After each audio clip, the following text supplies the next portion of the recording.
36. For tomorrow, we're looking at mostly cloudy, becoming partly cloudy, 50% chance of showers moving out before evening.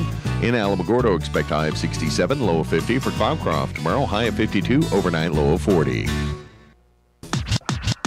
This is the Roundup on ESPN Alamogordo 103.7. Going from the Tularosa Basin and beyond, this is your local connection to the world of sports. From high school to college and to the pros, we cover the latest news and the biggest stories. Don't forget, this is your show. Change the topic anytime. Call us at 437-1230. The Roundup starts right now.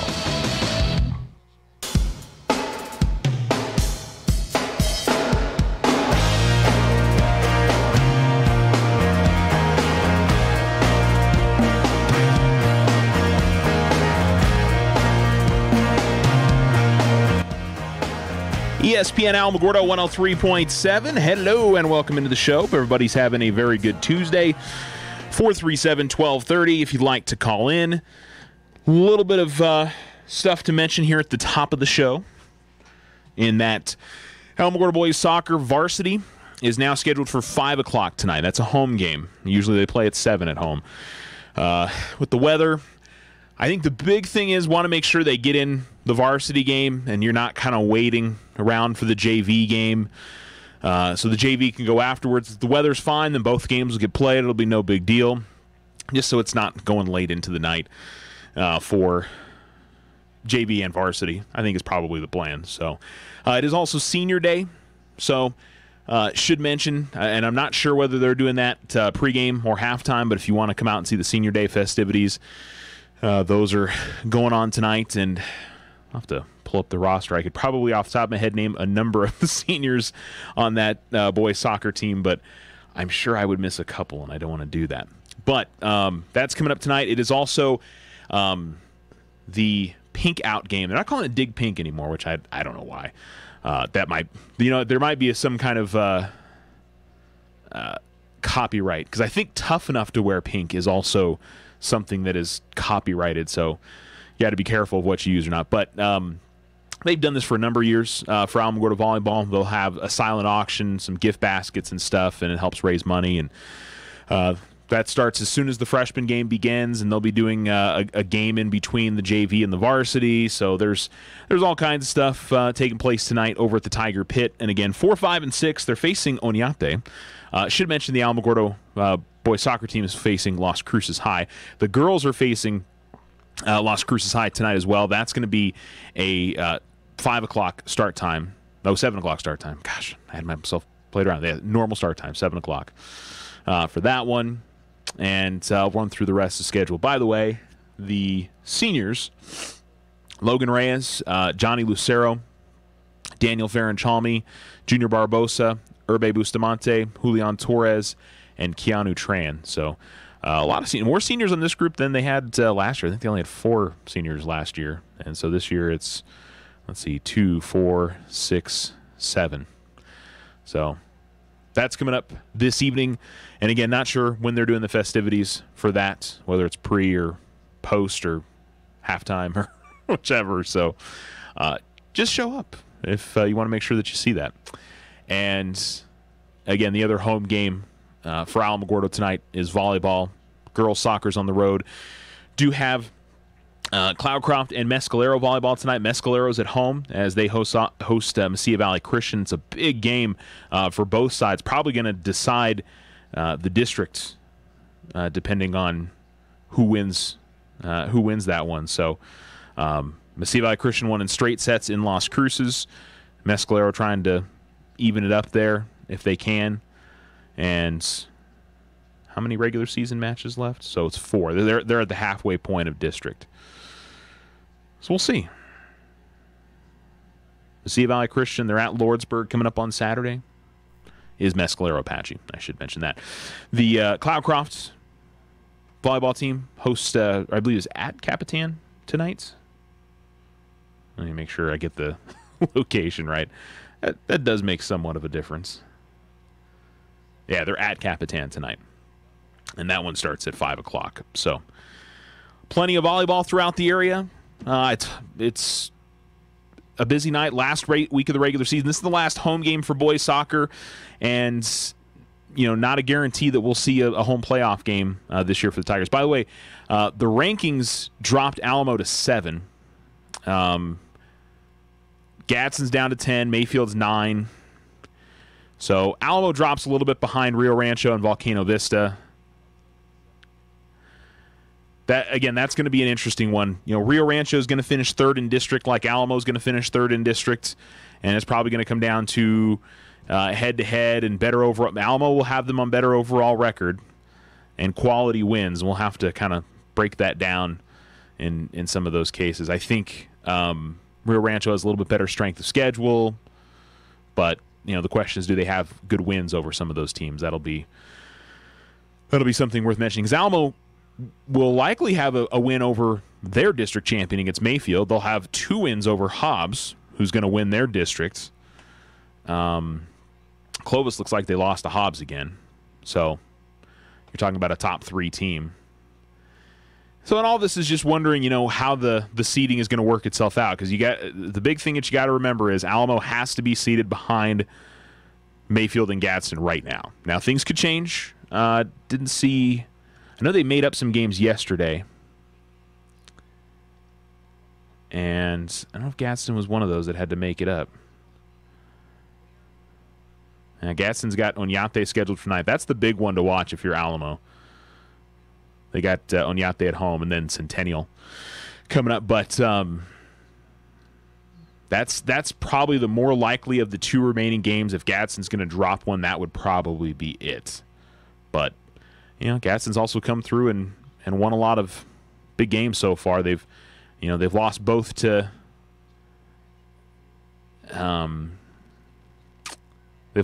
Mayfield. What was their other district loss? Yeah, I'm slightly confused now.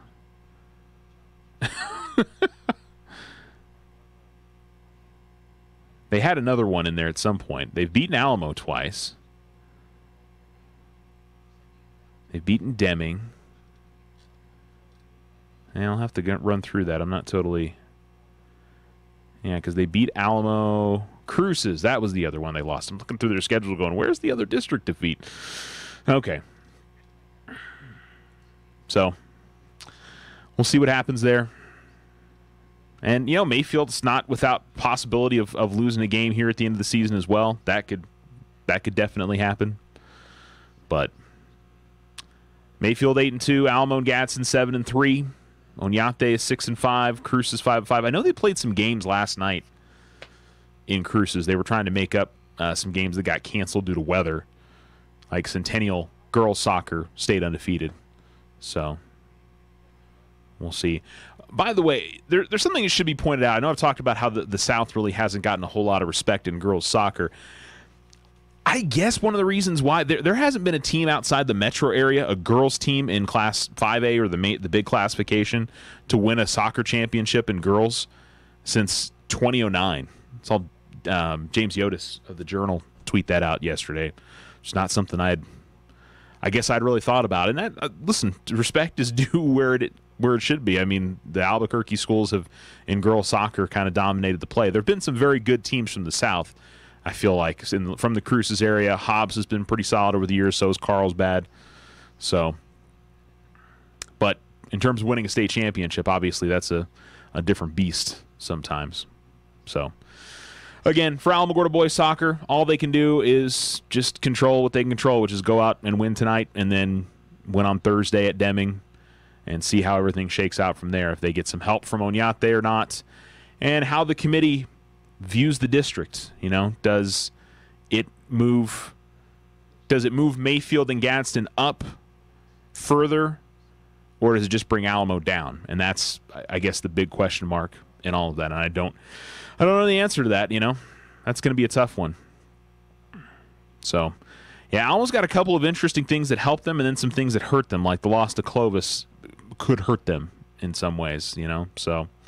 But the third place finish in district is going to be the thing that kills their seeding. And it should be pointed out, too, if Alamo doesn't win these final 2 games, they put themselves at a little bit of risk of being caught by Oñate. Now, Oñate is 6-5, so I think the Tigers will be okay. Even if they lose their final two, they'd still win the tiebreaker. So you're right. They can't get caught by Oñate. Never mind. I thought, just based on the record, that they might have a chance at it, but Oñate just has one game left. The Tigers have two. Alma owns the tiebreaker over them, so they'll be fine there. Looks like Oñate might make the playoffs, though. We'll see. I'm trying to think. West Mesa is in the same district. I think the same district as Albuquerque High, because they've got a pretty good district record. I guess the question is, now La Cueva, they're in the same district as La Cueva. That district might only get one team. We'll see.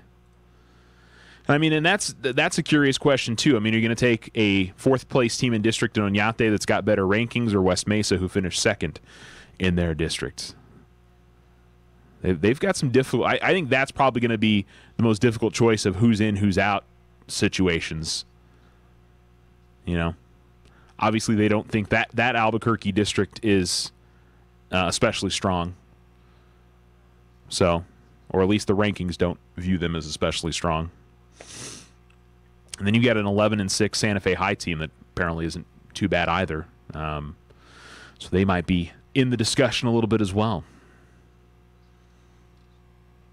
I'm very interested to on Sunday see these state tournament brackets for 5A boys soccer. I'm just immensely intrigued on, and here's something that's also interesting is, the teams at the top, like Cleveland and La Cueva. Now, I don't know if Cleveland has a head-to-head win over La Cueva if they've played this year. Now they've lost to La Cueva 2-1 in overtime. Now, Cleveland's been ranked at the top of the Max Preps rankings, but if La Cueva's got a head-to-head, and they're both district champs, and La Cueva could finish with a better overall record, you got to say La Cueva has to be the number one seed, right? I don't think there's too big of a difference in strength of schedule, a lot of things. That's going to be, I think, an interesting debate on who should be number one there between those two teams. And does Hobbs have an argument of being in that mix too? And maybe even Albuquerque High. So the one seed may not be a given for anybody. And you have all the teams that are respective district champions up there towards the top of it. Cleveland, La Cueva, Hobbs, Albuquerque High are all going to win their districts. Mayfield is the one district champion that's kind of a little bit further down the ladder. Maybe not getting enough respect there. So they just haven't dominated their district like those teams have. That's I guess the big difference in all of that. All right. So we told you everything that's going on. Again, boys soccer tonight, 5 o'clock for varsity, not 7 o'clock. So if you're wanting to go see the varsity game tonight, 5 p.m., and it's the last regular season home game, and there's a pretty good chance it could be the last home game of the season. I hope the Tigers can find a way to get a home playoff game. The numbers right now don't look great, but I think if Gadsden were to lose one, the Tigers could be all right. I think maybe they move Mayfield to 7 and Alamo's 8, but that's a big if at this point. So, and it also counts on Alamogordo winning too. Cruz is more than capable of beating the Tigers. They're 5-5. It was a close game, I think, the first time around. Cruz has beaten Gadsden, so both the teams that are 4th and 5th in the district are. They both have wins over the top two teams. Oñate's beaten Mayfield. Cruz has beaten Gadsden. So Cruz is more than capable of coming in and getting a win tonight. So Tigers got to be careful there, and they got to be careful with Deming. I feel like here at the end of the season too. Deming's just it's always kind of scary playing them. I feel like it's been that way in every sport. They always find a way to be a challenge. I feel, at least in the last few years, I've been impressed with across the board. Where Deming Sports has been. There's definitely been some seasons where they haven't been as good at various things, but this group of boys soccer last year and this year, they've got some good kids. All right. Yeah, I think we got through everything locally, right? Okay. Volleyball tonight. It's the Pink Out event. Let's go check that out. Cloudcroft at Capitan. Mescalero hosting Mesilla Valley Christian. Alamogordo girls soccer is on the road. That's a 7 o'clock kickoff for that game. we're all ready to go. Did get the official winter schedules today. We've kind of already run through a lot of these, so I'm going to post them up on the Facebook page either later today or tomorrow, and so you can kind of peruse through them. Basically, the same things I think we had talked about, and a lot of the schedule for boys and girls boys and girls basketball. If you want to go check that out, that is up on the Facebook page. If you want to run through that and look at it. Oh, hey, here we go. Girls soccer games have been canceled because of the weather, and that girls soccer game will get rescheduled. They've had nothing but heartache over there in the fields over in Cruces, but they've gotten way more rain than we have so far today. So we'll see what happens for our area. It's kind of building, but at least the rain that we've had so far today hasn't been especially heavy. Cruces has gotten a lot, so I think that's the reason why. So girls soccer, they're not making the trip over there. How long ago did that get sent out? I feel like okay, that literally just got sent out. I'm thinking, I was looking for that earlier. Now, wait a second. So they just canceled those games shortly ago. So, but more importantly, the thing that's worth mentioning, they have to play those. You have to play every district game in order to qualify for the state tournament. So they will reschedule, and because every team wants an opportunity to be a part of the state tournament. And, I don't know if the Las Cruces girls and the Alamo girls are necessarily going to make it this year, but, if you don't play those games, then your season is complete and you are automatically disqualified. So I'm not sure how they're going to do that. That's, it's going to be a challenge because, they played games on Monday. I think they're already playing games on Thursday, and Alamo has a game on Thursday at home. They have their senior night event, so I don't know if they're going to try to move it to Saturday when they purposely tried not to schedule those games on Saturday because of ACT testing. They could play on Friday. I can't see a reason why not. It might be hard for the Las Cruces public school staff, and that they probably have a football game on Friday as well, but I'm sure they'll find a way. They've had I think that's twice now they've had to cancel games. That's the third time now I think they've had to cancel games. But again, they're trying to go ahead with the boys' game tonight. So far, so good. We've been kind of lucky in terms of skirting the rain. We've still got 2+ hours to game time before that becomes an issue. So we'll find out. Hopefully, they'll be able to get that in, and no big deal. But that field has seemed to hold the rain okay. I think the big thing tonight, just hoping for lack of thunderstorms, not have any lightning be an issue tonight. Seems like that would be the biggest problem, but I could be wrong. If it rains hard enough, I'm sure those fields can turn into a mess just like any other grass field out there, so that could be a problem. All right, so just as I said I was done with local stuff, that popped up. So there we are. World Series begins tonight. And a reminder, you can listen to Game 1 and 2 here on ESPN Alamogordo this week. They'll play at Fenway tonight and tomorrow, and then they'll move over to Dodger Stadium for the weekend part of the series. I know there's two ways to look at this series. I think there's actually a few ways to look at this series. Now, number one, I think for a lot of people, it's hard for them to get excited for it because they dislike both teams. Two teams that spend a lot of money. If you're not a fan, a lot of people I know root against the Dodgers. I know these days a lot of people root against the Red Sox. So it's kind of a challenge in that way. Now, I think there's also a way of looking at it that you've got two extremely talented teams and a lot of big names. There's an opportunity for this to be a classic series. And I think you have two great teams more than anything else. So I think that should be kind of fun heading into this, but I'm sure for some people that's not going to be the way they feel about it. So I don't know. I think it should be good for ratings for old Fox. You've got the Boston market, you've got the LA market. So I got to think Major League Baseball is pretty happy about that. Most importantly, I hope we get a good series. The Red Sox have been pretty dominant this season. Had one of their best seasons in franchise history. The Dodgers sort of had to fight in the regular season. They were not the dominant team in the National League West kind of until the end. And even then, they really didn't run away from the Rockies.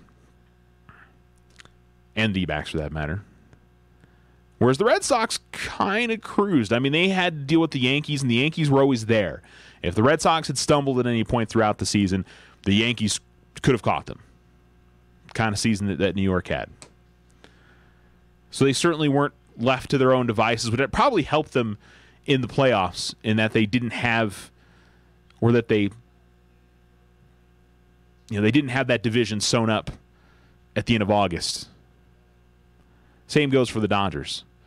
But I think the talent kind of worked itself out. That both these teams have flaws, though. I mean, it's worth saying that on the starting pitching side, both teams can have issues. We've seen it with Clayton Kershaw, we've seen it with David Price, and there's a few others in there. Bullpen, I think both teams have had struggles. Craig Kimbrell has not been great, and there have been spots in the Dodgers bullpen that have had issues this postseason. The lineups you got to feel like are where the strength is overall for both sides. Boston can, they've got so many different guys that can hit well. Same goes for the Dodgers. So I don't think you can look at either side as being especially dominant. Dodgers are playing in their second straight World Series. I think you got a lot of guys on that Red Sox side that this is going to be their first opportunity at winning a championship. There's a lot of guys on that 2013 team that aren't there anymore.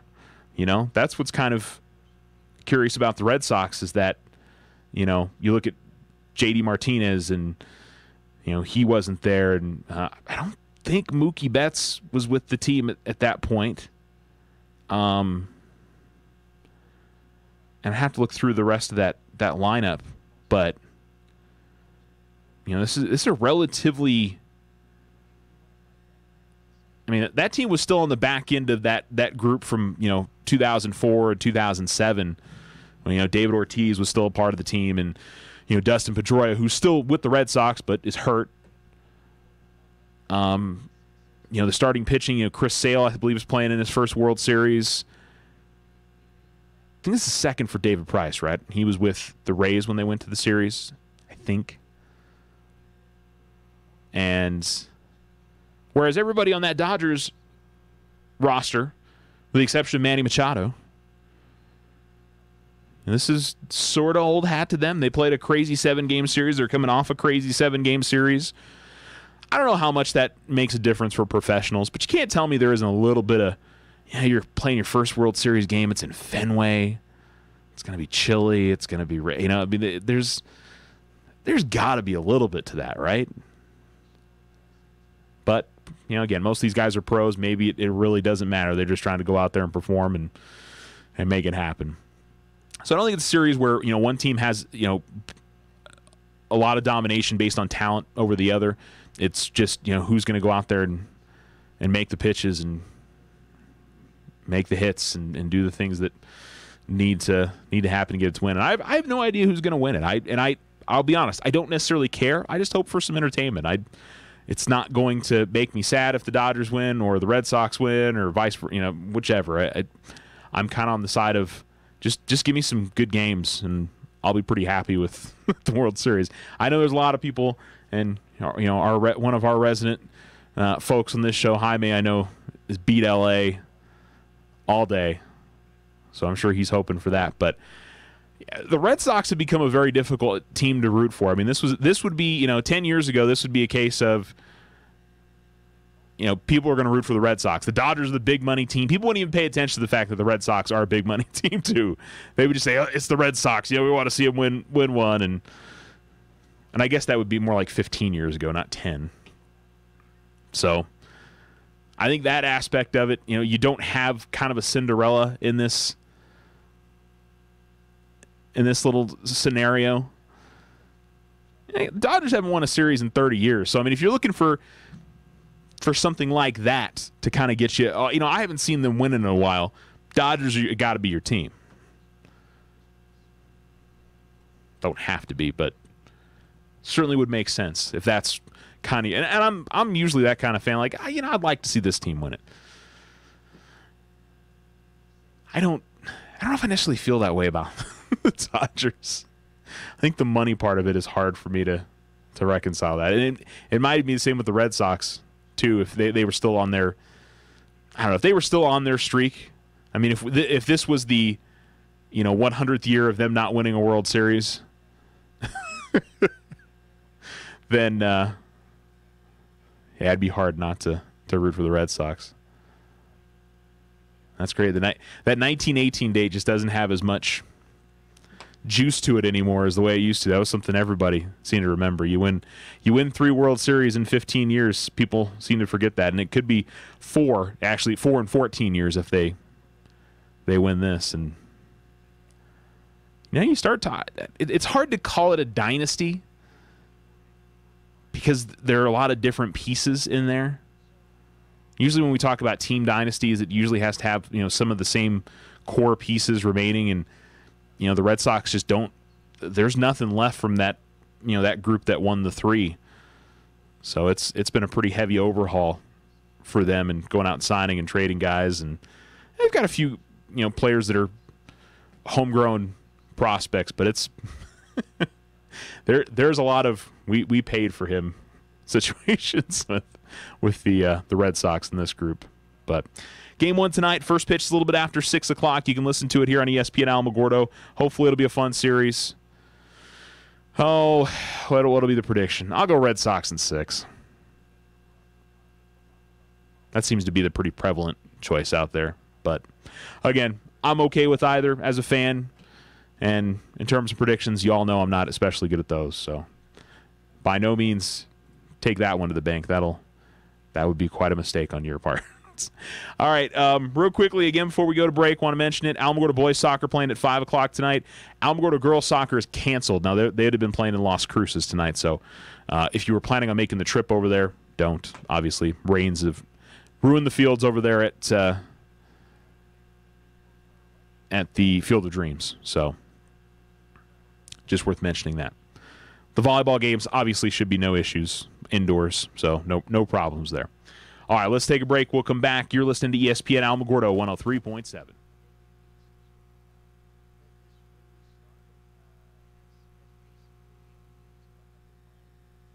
What makes Vision Ford Lincoln Hyundai unique? At Vision Ford, we're all about you. Your vision, your style, your needs, and your story. Vision is fully stocked with dozens of the hottest 2018 models, including the Ford F-Series, America's #1 selling truck for 40 years. With financing options that fit every budget and a sales team dedicated to you, Vision Ford Lincoln Hyundai continues the Yes We Can tradition. All we need is you. Visit us today at 1500 South White Sands Boulevard or 24/7 online at visionfordlincoln.com. Everybody else wakes up so rested and cheery, while you wake up with back pain and ready to get back into bed again. They make you sick. It takes 30 minutes just to get your back feeling normal. You work hard to make life great. Why is sleep such an issue? It shouldn't be. Sleepwell can help you find your sleep again. From finding a mattress that supports your back to relieving strain by using a power base, Sleepwell will partner with you. Come see us today. Find the rest you need and lose the back pain. When you sleep well, you live well. Slow internet again? Signal constantly dropping? Don't take it out on your computer. Instead, call Tularosa Basin Telephone Company for internet stress relief. They have the speed and the reliability to make your internet dreams come true. If you want fast, they have faster. If you want service you can rely on, they are the most reliable. And customer service? It's all about you. Call Tularosa Basin Telephone Company to get connected. 585-2700. Every student wants their high school sports apparel, and there's only one place to get it, the Winner's Circle. They carry all the local school letter jackets, whether you're a Tiger, Wildcat, or Bear. While you're there, get your jacket personalized with embroidery, stitching, and have your letters and patches sewn on too. They also carry trophies, plaques, and awards, and service with a smile. It's all at the Winner's Circle, 1201 10th Street in Alamogordo. The skills you can develop as a soldier in the Army National Guard can give you an edge in the high-tech job market of tomorrow. The Guard offers career training to take advantage of your skills in science, technology, engineering, and math that can help give you a leg up to a high-paying and rewarding STEM profession. Gain practical experience with emerging technology and equipment not found in the civilian world.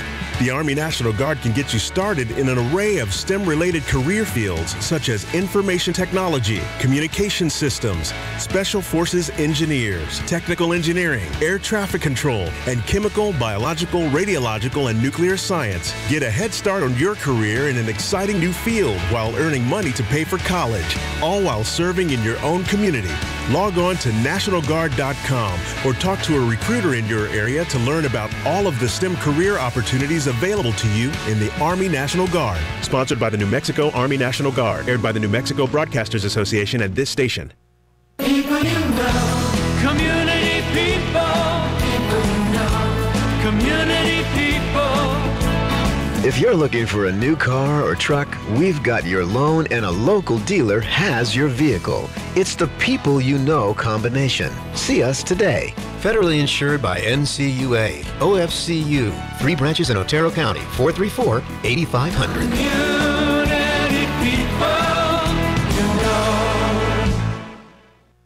The KNMZ Football Roundtable is back for its 31st season. 5 local business people and their best football prognostications every Friday at 11 a.m. on ESPN Alamogordo. Manny Gonzalez from Charles Garland Harris Agency, Donna Columbus of First National Bank, Brandon Burling from Desert Sun Auto Group, Timothy Brock of Christ Community Church, and Jake Roberts of Caldwell Banker Sudderth Nelson. The KNMZ Football Roundtable, Fridays at 11 a.m. on Southern New Mexico Sports Leader, ESPN Alamogordo 103.7.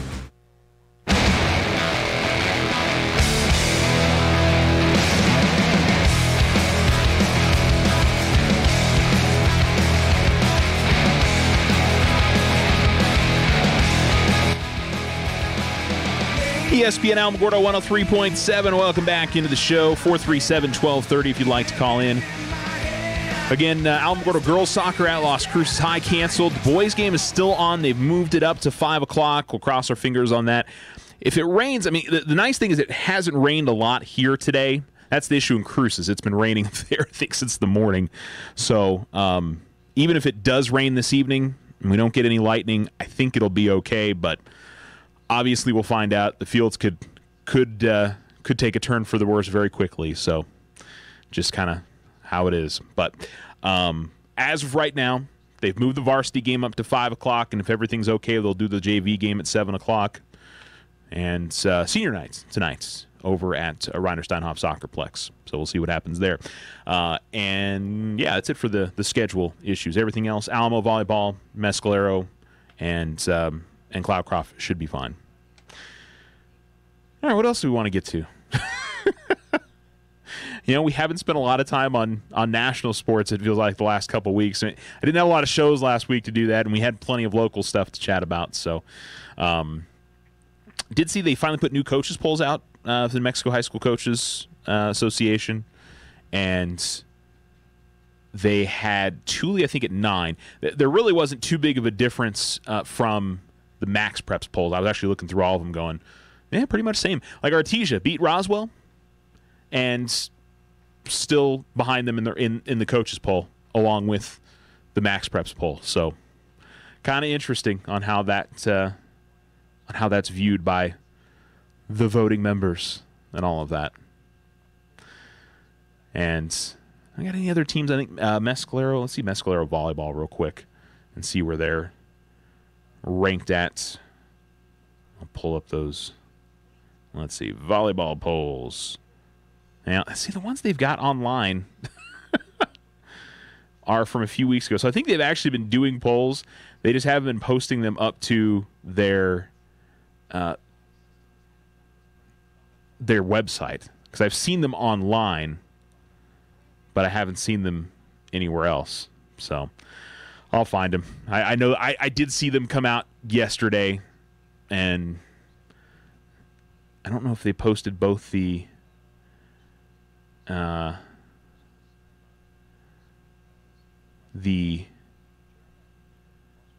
volleyball and the football. Let's see if we can find them real quick. Anyway, the coaches poll are what they are. We have fun with polls because they they give us something to talk about, but otherwise, not a whole lot. So, I always get Richard Tripp and Buster Mabry confused. All right, volleyball polls in 2A. Let's see, Mescalero is 9. A little bit further down there than I expected them to be. Tularosa is 6. One of the issues that Tule, I think, has had is they haven't played a whole lot recently. I don't know, and maybe they think that their schedule is just not going to be as tough. I thought Tule was going to be a top 3 or 4, and they may still be. I mean, we'll have to wait and see on that. And in football, Tule's 9. Cloudcroft is receiving votes in the 2A poll, and that's pretty much it for our area teams there. Okay. Let's see. How about NFL from the weekend? Now, the big news yesterday was Amari Cooper getting traded from the Raiders to the Cowboys, and I'm not sure what the bigger part of the story was in that the Raiders unloading another player. There's a little bit of a different story. Amari Cooper has not been especially good. I mean, I think that's something worth pointing out that, there's been a lot of talk about how this guy's a top-level wide receiver. Yeah, he has been at times, but there's also been a lot of he's been rather average. Now, maybe it'll be a different story there in Dallas. I don't know. But if I'm a Cowboys fan, I'm not sure I'm especially excited about that trade. If you're a Raiders fan, you're just let the season be over with. I think that's probably where they're at. And I think you're also asking the question, what's the next shoe to drop in all of that? I guess technically 2 shoes have already dropped, but what's the next trade? Is it Derek Carr? I don't think Derek Carr is long for the Raiders. I really don't. And Derek Carr has not been very good. That's a fair criticism of him. I don't think the Raiders necessarily be crazy to move on, but this team didn't feel like it was too far off a couple years ago, and the Derek Carr injury killed them in the playoffs. And they've gone from that, and I know last year they took a step back, but it didn't seem like this team was that far off, and maybe it was. It was just they had a great season, and guys played above their pay grade a little bit, and were playing a little bit better than people anticipated in 2016, I guess that would have been. Who knows? But to go from making the playoffs and essentially being derailed because your quarterback got hurt at the end of the season. What an interesting dynamic, though, from the standpoint of you had a Raiders team that was one of the best in the league that year. They got derailed by an injury late and didn't have somebody to fill in, and whereas the Eagles could have had that exact same fate last year. And Nick Foles, he did have a few regular season games to make, try to get better. I want to say that, didn't Carr get hurt in the last game of the season? That seems to stick right in my mind that's what happened. So maybe there wasn't as much of an opportunity to try and get that, get things squared away and get somebody in the system. But so interesting. I mean, basically 2 years in a row, you had a team have the same thing happen to them. And one of them goes on to win the Super Bowl, and the other one is now the Raiders. And the Eagles have some issues, too. I mean, clearly, for what happened to them and blowing a 17-point lead in the fourth quarter to the Panthers, not good. So, I don't know. 437-1230 if you want to call into the show. Always happy to hear from y'all. So as for some of the rest of the games over the weekend, great one between the Patriots and the Bears. That was fun to watch. And always happy to see what if the Bears. I mean, the Bears were starting to look pretty salty there for a little bit, and now not as much. And I heard a couple people that were starting to write the Patriots epitaph, and and that so much hasn't happened. So, Colts crushed the Bills. No shocker there. Ugh. Bills are so bad. Now they're even worse because they got Derek Anderson at quarterback. Derek Anderson threw 3 interceptions. I mean, I guess they could have played Nathan Peterman. It might not have hurt that much. It would have probably been about the same. Lions, nice win over the Dolphins. You know, the Lions have quietly worked their way back into a nice situation. That NFC North has got a lot left to be decided. They're only, I think, a game and a half behind the Vikings. The Vikings are that weird 4-2-1. That's going to be... Some of these ties are going to be difficult to figure out at the end of the season. Vikings beat the Jets. That was kind of a take-care-of-business game for them. Mentioned the Panthers win. Bucks on a 59-yard field goal. I want to say the kicker missed from like 30 earlier in overtime. Or was it regulation? I think it was regulation. And then he hits a 59-yarder. Is it Cannonzaro who's there now in Tampa? Poor Browns. That was, their 4th overtime game of the year? So they've had a tie, 2 losses, and a win in overtime this year. Texans beat the Jags. Hey, the Texans are now in control of the AFC South now. Remember when they were 0-3? Remember when the Jags and the Titans were 3-1? Dude, I mean... Has there been a more topsy-turvy, weird division in football over the last few years than the AFC South? I mean, it's kind of strange. Saints with a great comeback over the Ravens. Drew Brees has now defeated every NFL team in his career. That's a pretty cool stat. You know, that's more of a team deal, but that's still, for a quarterback to be able to say that I don't think there's. I mean, I think there's 3 guys total that have done it. I can't remember who the other 2 are. I want to say, is Peyton and Brady the other 2? I have to go look at that. Rams are just chugging right along. 7-0. Beat up on the Niners, 39-10. When do they have some games against quality teams coming up? They get the Packers this Sunday. I don't know if the Packers are necessarily quality. Ooh, there's the matchup. They got to go to the Saints coming up. That's going to be a really, really good one in a couple weeks. Seahawks again. Yeah. Rams Chiefs coming up on the 19th of November. That's tasty. Is that? I'm trying to think. That's not a Thursday night game, is it? Might be. Lions could be a good one here in a little bit, but I don't think the Rams are invincible. By the way, I mean they played a not great Broncos team pretty close. Same goes for the Seahawks. Edged the Vikings. They won the Chargers game pretty soundly. But, you know, the teams that they should beat, they've beat soundly. You know, the Raiders, the Cardinals, the Niners. But, you know, you look when they've played some better teams, they've definitely had to battle a little bit. So, yeah, I'm excited for the next 3 or 4 weeks for the Rams to see what they can do against the Packers, the Saints, the Chiefs, the Seahawks the second time around. I mean, Seattle very nearly had them the first time they played, so who knows? A lot more discord in Cowboys Nation again. I mean, everybody was all huggy and happy after that win at home, and you lose a couple in a row, and everybody's right back to Jason Garrett is terrible, and I don't know what to say for the Cowboys. It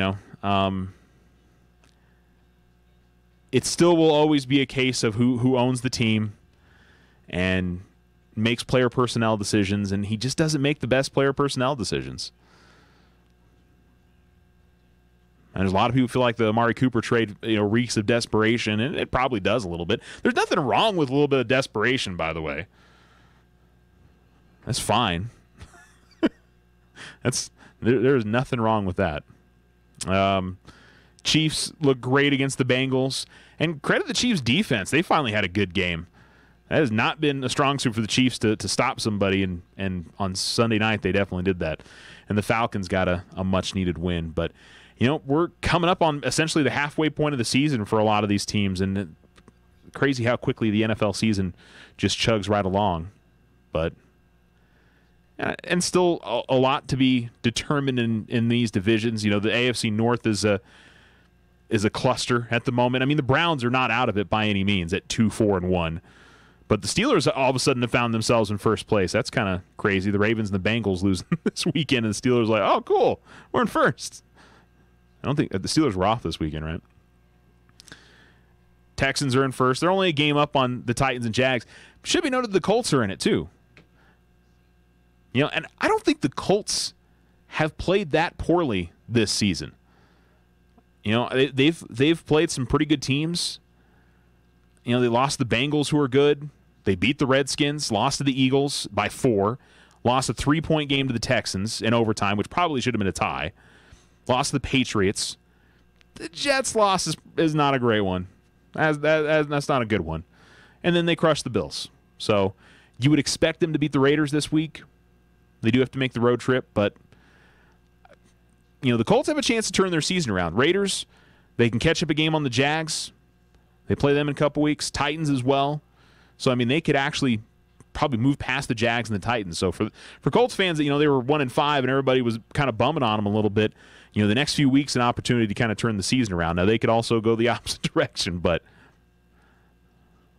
I don't think the Colts are that bad. And maybe Luck is getting stronger and getting better and getting more acclimated, having not played in such a long time.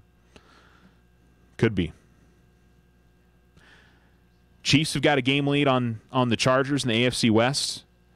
That's going to be a fun race at the end. I'm looking forward to seeing the Chargers and Chiefs play again this season. I think San Diego's quietly. By the way, San Diego quietly has the second best record in the conference. They're just doing their thing right now. They've won 4 straight. Redskins are in first place in the NFC East. I don't know how many people saw that coming into the season, but they're finding ways to win. I don't know if they've been especially great. And that's the kind of thing about the NFL this season. I will say in the NFC, you've got a couple of teams that have been excellent in the Saints and the Rams to begin the season. In the AFC, I think the Patriots have shown some flaws, but they're still the team to beat in the AFC. And I know somebody's like, what about the Chiefs? Well, at least right now, you got to give it to the Patriots because they've beaten them this season. Right? So you've got a few dominant teams this year, and then it's a big scrap heap after that, and everybody fighting for some of those spots. So it's got to be fun. Anyway, let's take a commercial break. We'll come back, maybe talk some college football. So you're listening to ESPN Alamogordo 103.7. Don't you go anywhere. There are no roadblocks scheduled today on either Highway 70 or 54 South. For the latest roadblock information, call 575-678-1178. Tonight's forecast is calling for rain in Alamogordo. Expected overnight low of 51 for Cloudcroft, an overnight low of 36. For tomorrow, we're looking at mostly cloudy, becoming partly cloudy. 50% chance of showers moving out before evening. In Alamogordo, expect high of 67, low of 50 for Cloudcroft. Tomorrow, high of 52, overnight low of 40. This is Brandon with Desert Sun. I'm not sure if you all know this, but Desert Sun Auto Group consists of 5 dealerships across the great state of New Mexico. This means we have 5 new car departments with over 500 vehicles to choose from and over 200 quality pre-owned vehicles. Majority of these vehicles, when bought from us, are backed with Desert Sun's lifetime powertrain protection. Stop by either Desert Sun Motors or Desert Sun Toyota today and let us help you find your new ride. See our full inventory at DesertSunMotors.com. Now you have a choice when it comes to keeping massive files of your bank statements every month. With an online e-statement, you'll have an accurate, easy-to-read electronic statement you can access anywhere, anytime. Get more control over your cash flow and no more giant filing cabinets. Our e-statements get an A+. First National Bank, member FDIC. When you grow, we grow. Looking for a good pre-owned vehicle? You know the one everyone wants? Late model, low mileage, good condition? Then you need to look at Richardson Motors. Robbie and his staff will get you in a vehicle you want, whether it's a car, truck, SUV, or van. At Richardson Motors, it's about taking care of the customer right the first time. So for the best service, the best vehicles, it's gotta be the best dealership. Richardson Motors. Richardson Motors, 318 South White Sands, next to McDonald's. Stop by White Sands Motorsports right here in Alamogordo for all your power sport needs. White Sands Motorsports carries Honda, Yamaha, and Roxor. New to the store, Can-Am and Textron side-by-side vehicles. As always, they handle parts and services for all makes and models. For the best power sport deals on 2 or 4 wheels, White Sands Motorsports has got you covered. Open Tuesday through Friday, 9:30 a.m. to 6:30 p.m. and Saturdays, 9:30 to 5. 21070 Highway 70 or visit motorsportsofnewmexico.com. I'm tired of the corruption in Santa Fe. Well, did you hear about our local state representative? You mean Rick Little? Yeah, politician Rick Little. He owns a trucking and moving company, and his first bill in the legislature was to allow heavier trucks on our roads, leaving taxpayers with the bill for repairing the roads when they get damaged by the trucks. He used his official position to help his own business? Yep. He wanted to put heavier trucks on the road and leave us to pay to repair the damage those trucks cause. That's terrible. Doña Ana and Otero counties deserve a representative who fights for us, not himself. Well, that's not Rick Little. There's just too much corruption in Santa Fe. Yep. I'm not voting for Rick Little for state representative. Me neither. Let's tell Rick Little to hit the road. Paid for by Patriot Majority New Mexico. My therapist had told me that I needed to go to AA meetings, but I wasn't sure whether I wanted to go because I didn't want to be an alcoholic. That was not what I wanted to grow up and be. I didn't want to go to AA, but I did, and it wasn't what I expected by any means. It was friendly. I could feel it. I could feel the happiness. It's really great. Alcoholics Anonymous. It works. Look us up. For the local AA hotline, call 430-9502. That's 430-9502.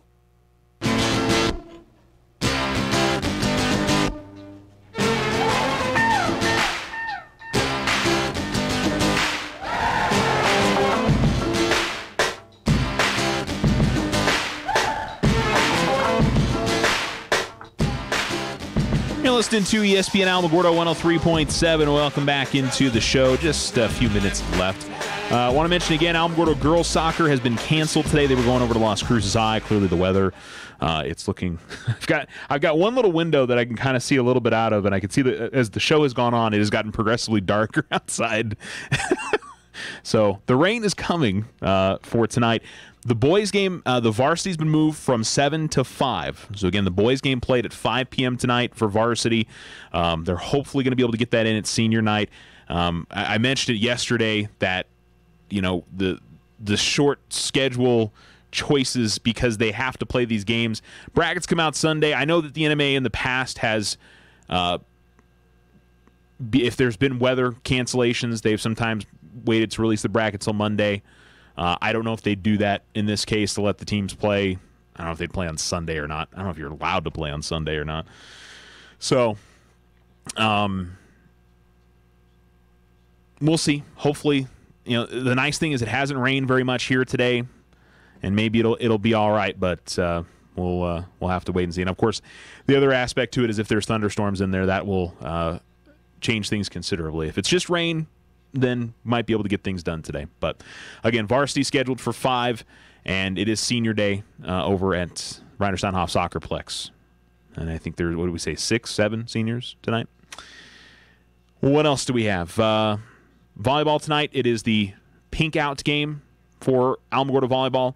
They'll be raising money for breast cancer awareness.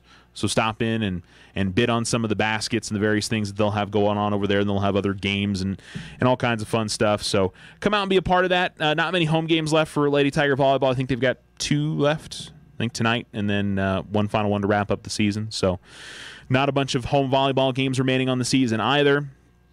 And Mescalero Volleyball hosting Mesilla Valley Christian tonight. Cloudcroft is at Capitan. So there's your schedule for the evening. And again, girls soccer has been canceled. They will reschedule that game, just a to be determined on all of that. So we'll see. Okay, I think we're good. all caught up. College football, haven't talked a ton about that. Ohio State, the big story from the weekend as they tumble down the rankings to number 11 after their loss to Purdue.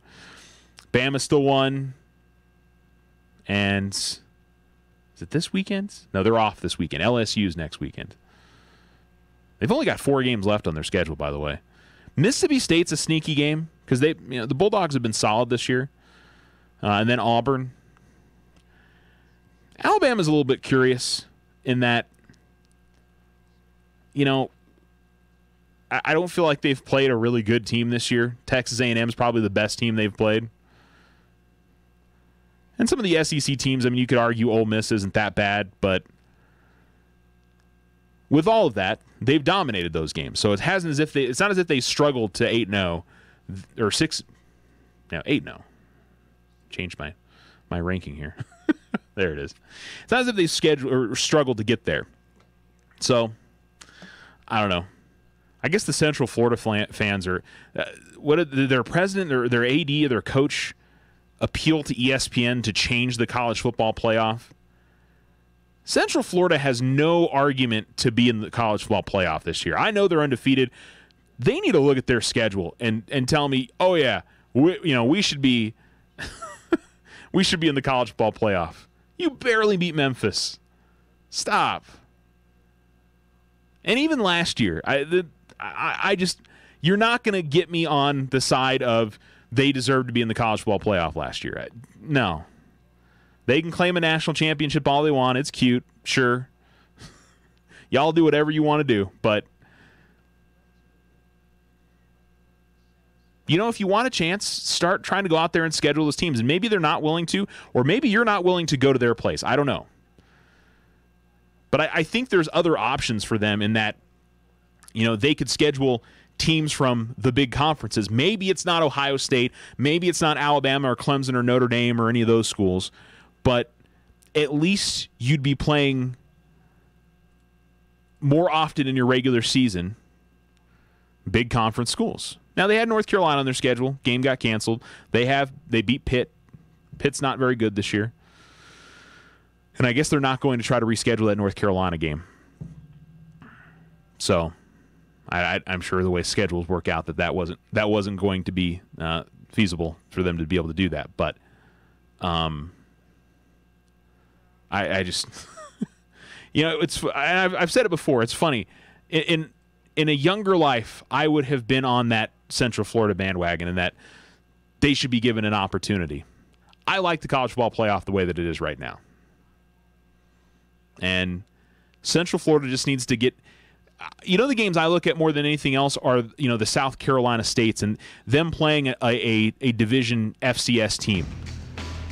If you're looking to gain some respect, you can't schedule those games in my mind. You can't. Yes, the big schools do it. You're not them. Anyway, Clemson's up to 2, Notre Dame's up to 3, LSU finds themselves at 4. You got a bunch of one-loss teams in there: Michigan, Texas, Georgia, Oklahoma, Florida. It's going to be an interesting run here to the end of the season. First college football playoff ranking comes out a week from today, and you've got a big game with Georgia and Florida this weekend. That could essentially be an elimination game, probably. I don't think you're going to see a 2-loss team make it into the playoff this year. Of course, Alabama and LSU have their big game next week. Clemson's, I'm sure, got some tough ones down the stretch for them. Notre Dame's got a few interesting games to wrap up their season. Who do they have left? I think Northwestern could be a tough game. Maybe Florida State. They've got the toughest part of their schedule behind them, so Notre Dame should be fine, but they've also had a few matchups this year where they've been less than impressive. And in college football especially, we always see somebody jump up and get stung by a team that you don't expect to beat them. So that fits for, Clemson's usually got one of those games a year. Alabama usually not. it's somebody pretty good that ends up beating them.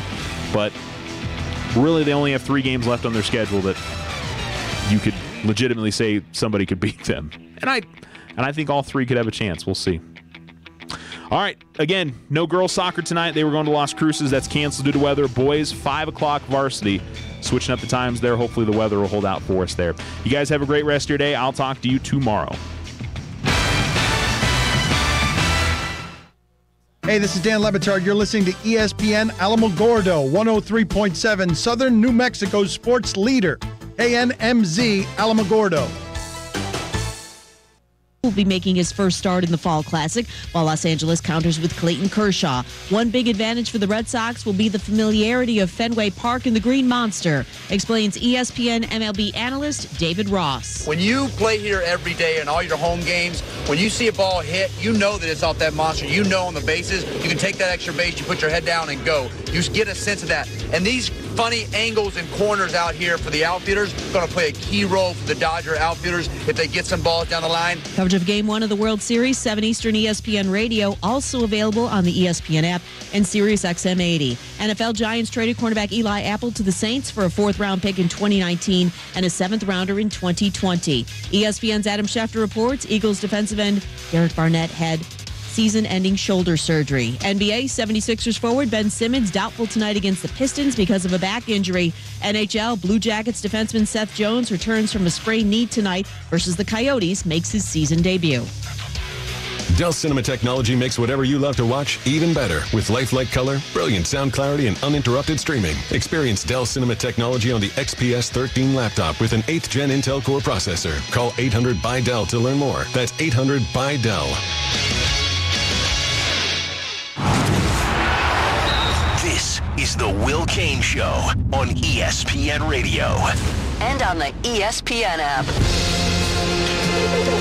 Guy is running a spaceship on Monday Night Football. I mean, this guy's directing a cast of hundreds out there. And he shows up in the studio and he yells at Nuno through the glass without pushing any buttons and yells. These are horrific. He's Honestly, yelling at these him. are the worst headsets ever. They're like Fisher-Price headsets here that you got from the Romper Room circa 1988. What are these things? He literally It's is like yelling at glass during the commercial break, and you are ignoring him. You want to know how he can hear me? Because if I go like this, right? Because he's a son of an immigrant like me, right? If I go like this, you know what I'm saying, right? Like, what's the matter with you? Like, seriously, this is what you give me to try to put on my head? Wait a minute. Let's do this. This is the voice of Monday Night Football, Joe Tessitore, here on the Will Cain Show. I want you to give me angry hand motions to Nuno. He knows that you're upset. Hold on, right here. This is it. Now, this will be radio. great radio. I work at great radio. This is great radio. But if you take the hand and you go out and you grab with the fingers, right, like this, and then you pull it back like this and you give it the little shake. This is the what's the matter you and now this is like really. This is like look at me, Cain. This says it all. Like, come on, really? like this is what you. Like this is come on now. I'm gonna do this all the time. This is upset. Look at me. I'm grabbing air with my fingers and I'm pulling it back and towards me. with the shake.